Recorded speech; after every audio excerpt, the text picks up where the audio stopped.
আমি কি করবো? আমি ওর লগে যাবো। আরে সাদা কাপড় পরেছে কে? সাদা কাপড় খুলছে গো। ও বাইচে আছে, ও বাইচে আছে, ও সাদা কাপড় পরেন নাকি? দর্শক, স্বাগত জানাচ্ছি বাংলা ভিশনের ডিজিটাল প্ল্যাটফর্মে।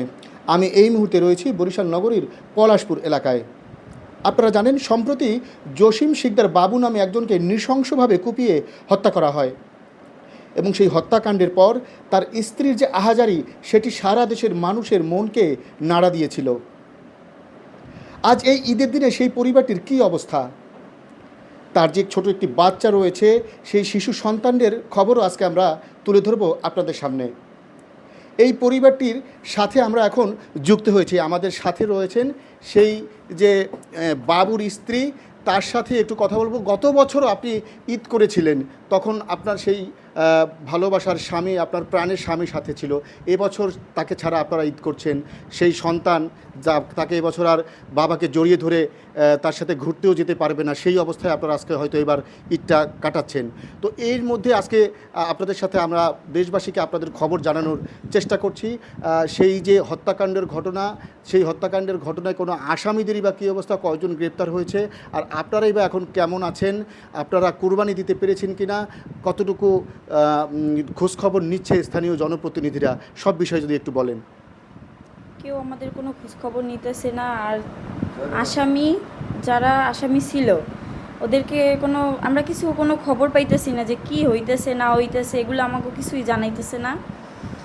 আর হইল যে তিনজন আসামি ধরছে, একজন আত্মসমর্পণ করছে, এখনও বাকি তিনজনের মতো আছে। এরা মেন আসামিগুলো এখনও ধরতেছে না, আমাদেরকে কিছু বলতেছে না, সব কিছু ঠান্ডা হয়ে গেছে। বুঝতে পারতেছি না এরা কী চাইতেছে, প্রশাসন কোনো ব্যবস্থা নিতেছে না, কিচ্ছু না। তো আপনার স্বামী, গত বছরও তো আপনার স্বামী ছিল, আপনাদেরকে হয়তো ঈদের পোশাক কিনে দিয়েছিল, সবাইকে একত্রে সাথে নিয়ে ঘুরতে গিয়েছিল, কোরবানি দিয়েছিলেন। এবছর কী অবস্থা, কোরবানি দিতে পেরেছেন কিনা, আর স্থানীয় জনপ্রতিনিধিরাও বা কতটুকু খোঁজখবর নিয়েছে? কেউ আমাদের কোনো খোঁজখবর নেয় না। আর স্বামী ছাড়া কিভাবে কি করবো এটা তো আপনারা বুঝেনি, কি আর বলুন, কিছু বলার নাই। আমার এতটুকুই দাবি, প্রশাসন যেন তাড়াতাড়ি যারা যারা বাকি আছে সবাইরে ধরে যেন ফাঁসির ব্যবস্থা করে। তারপরে যদি পরের বার ঈদ করি স্বামী ছাড়া, তখন মনেরে শান্তি দিতে পারবো যে না, ওরা সবাই শাস্তি পাইছে, আমার স্বামীর আত্মা শান্তি পাইছে, এতটুকুই। দর্শক, আপনারা কিন্তু বেশ কয়েকটি ভিডিও দেখেছিলেন।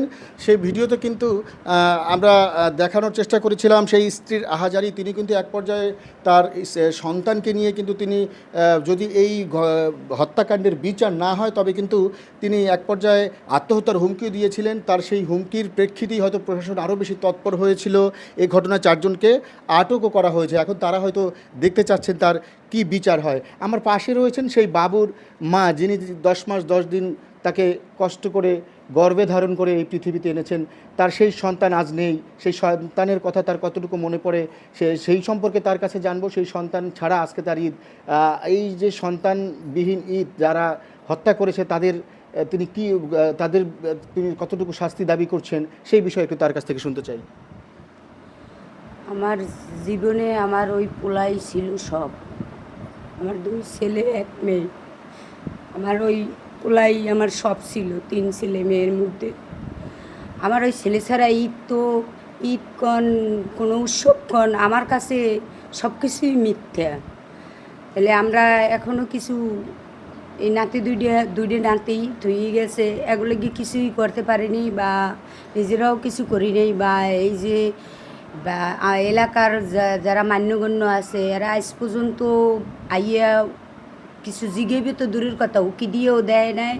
আর তাছাড়া মনে করেন আমরা কাউন্নি থানায় যে মামলাটা দিছি, আমরা যে আসামিগুলো দিছি, ভিডিও ফুটেজ দিছি, সব কিছু প্রমাণ দিছি, আমরা যে বিলে কইছি মামলাটা আর ভিডিও ফুটেজে যে বিলে আছে, তারা সে বিলে মামলাটা সাজায় না, মামলাটা তাগো মন মতো সাজাইছে। যাই হোক, যে বিলেই সাজাইছে না সাজাইছে, আমি চাই যে যারা যারা আমার ছেলের হত্যার জন্য দায়ী, এদের জানে যত তরতরি পারে ধরিয়ে জানে এগো ফাঁসি দেয়, এগো ফাঁসির কার্যক্রম এবং শাস্তির কার্যক্রম জানে যত তরতরি পারে শুরু করে। এরা একদারে কোরবানি দিয়েছিলেন কিনা আপনারা? না, কিছুই করি নাই। আমার এই নাতি দুইডেরে আমরা একটা সুতোও কিনে দিতে পারিনি, কিছু যে একবার সামনে দিমু আমাকে এই পর্যায়ে নাই। আমার এই ছেলেই ছিল আমাদের দেশের সব। শুনছিলেন তার মায়ের কথা, তার স্ত্রীর কাছে আরেকবার শুনতে চাই। আসলে এখন স্বামী ছাড়া ভবিষ্যৎ পরিকল্পনা, ভবিষ্যৎ সামনে তো থেমে তো থাকার না, আসলে জীবন তো চলবেই, কি করবে আমার কি আগেও একটাই কথা ছিল আর এখনো একটাই কথা, আমার স্বামীর হত্যার বিচার যদি আমি না পাই তাহলে আমি সন্তান নিয়ে সত্যি সত্যি আত্মহত্যা করবো। এটা আমার মানে আমি কিছু এখনও ভাবতে পারতেছি না যে আমার স্বামী এই দুনিয়াতে নাই। সারা পৃথিবীর মানুষ এক সাইডে রাখছে, আমার এক সাইডে রাখছে সেই স্বামী আমার। এতটুক আমি আগেও বলছি এখনও বলি যে যদি এই বিচার না পাই সত্যি সত্যি আমি বাচ্চা নিয়ে আত্মহত্যা করবো, এতে 100% এতটুকু মিস যাইবে না, এদিকেও যাইবে না ওদিকেও যাইবে না, এটা করবো। তাইলে মনে হয় বিচার পামু, আর নয়তো বিচার পামু না। আপনার আবেগের জায়গাটা আমরা বুঝতে পারছি, বাট দেশের প্রচলিত আইনি যে নিয়ম আছে সেই অনুযায়ী হয়তো তার বিচার ব্যবস্থা হবে।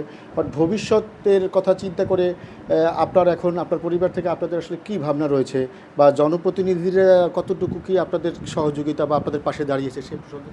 আমাদের পাশে কেউ দাঁড়ায় নাই, আর আমরা চাইও না কারো সাহায্য সহযোগিতা, কিচ্ছু চাই না। আমরা বিচার চাই, শুধু বিচার চাই। সবাই যেন আমাদের হইয়া, আজকে আমার গেছে কালকে তো আপনারও যাইতে পারে, গ্যারান্টি আছে কোনো? অবশ্যই আমি খালি বিচার চাই, ব্যাস, আর কিচ্ছু চাই না।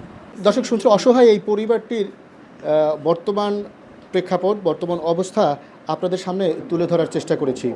আপনারা শুনছিলেন সম্প্রতি ঘটে যাওয়া এই বাবু হত্যাকাণ্ডের 4 জন আসামি ইতিমধ্যে গ্রেপ্তার হয়েছে। বাকিরা যদি গ্রেপ্তার না হয় তবে কিন্তু তার স্ত্রী সন্তান কঠোর একটি হুমকিও দিয়েছেন। দেশের প্রচলিত আইন অনুযায়ী তাদের সর্বোচ্চ শাস্তি হবে এমন প্রত্যাশা সবার। আজ এ পর্যন্তই। আগামীতে অন্য কোনো বিষয় নিয়ে আবার হাজির হব। সেই পর্যন্ত ভালো থাকুন, সুস্থ থাকুন। ধন্যবাদ সবাইকে। বিচার না করে তাহলে